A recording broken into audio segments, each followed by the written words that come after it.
Hey guys, and welcome back to Goatman Arts. My name's Joe Barlow, and today I'm going to be talking to you about my process on how I created these flat design device templates. Make sure you stay tuned until the end to find out how you can get your hands on the PNGs and the Illustrator files absolutely free. But first, run titles.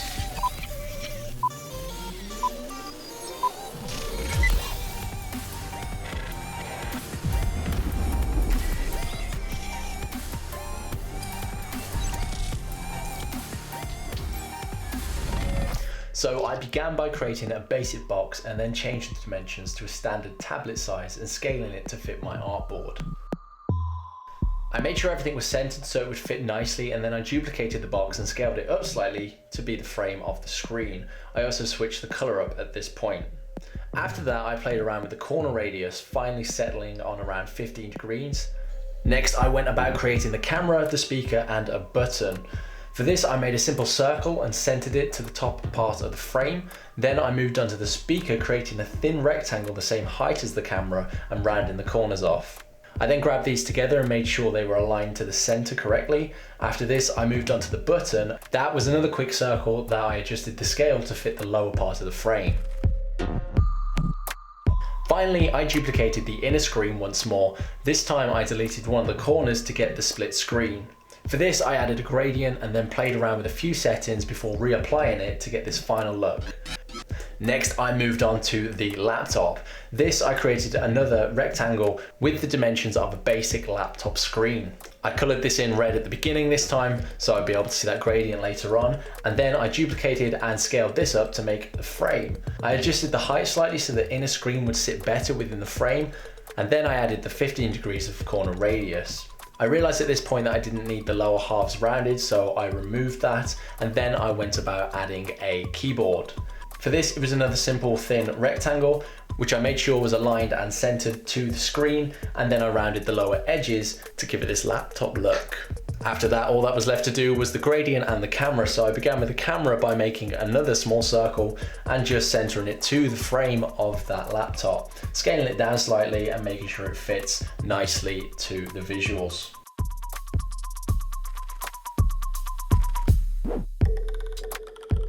And the last thing I did was, again, duplicate that center screen, remove one of the corners, and I used the eyedrop tool to grab the gradient I had used on the previous device. I adjusted this slightly and we were done. 2 down, 2 to go.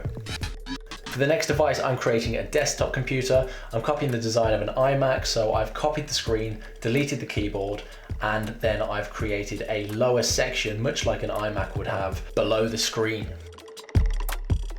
For this, I rounded the corners a little bit to try and match the top, and then I added a sort of badge area, not specifically an Apple logo, but just somewhere that a logo would sit. After that, I went about making the stand. For this, I used a small square, which I then expanded the bottom edges out slightly each side, make sure this was centered and looked nice. After that, I created a shadow by making a rectangle over this shape and then using the Pathfinder tool to cut that shape out. I copied and repasted, and then I turned that black, turning the opacity down, and then moving everything backward on my artboard so everything's in the correct order. This gave me a good shadow and created the illusion of depth within my desktop computer. Finally, I worked on the lower part of the stand. This, I couldn't decide whether to go with rounded edges, straight edges, having a shadow or not. In the end, I settled with no shadow and rounded edges. Here I am toying around between the different ideas.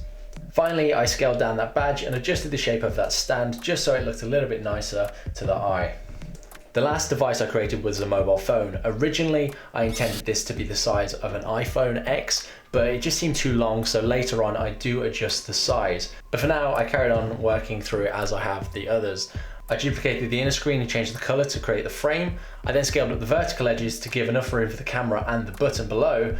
Then I rounded the corners to our 15 degrees, and I went over to the iPad to steal the speaker, camera, and the button, copying and pasting that over.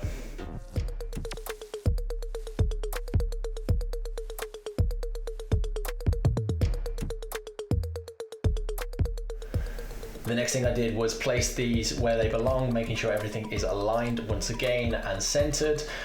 dropping that button at the bottom and scaling it up slightly as well, just so it fits the phone a little bit nicer, as this would have been a larger button. Next, I adjusted the size of the phone, as I mentioned before. I just preferred it this way, and I didn't like how long it was before.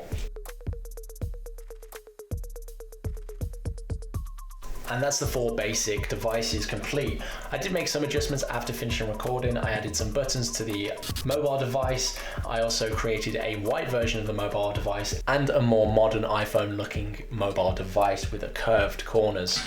And that's it. That's how I created my device templates. If you're looking to get these as an Illustrator file or just the PNGs, head over to www.goatmanarts.com/downloads. That link's also in the description. Thanks ever so much for watching today's video. If you've liked it, then leave a like. And if you're interested in seeing more, then why not subscribe?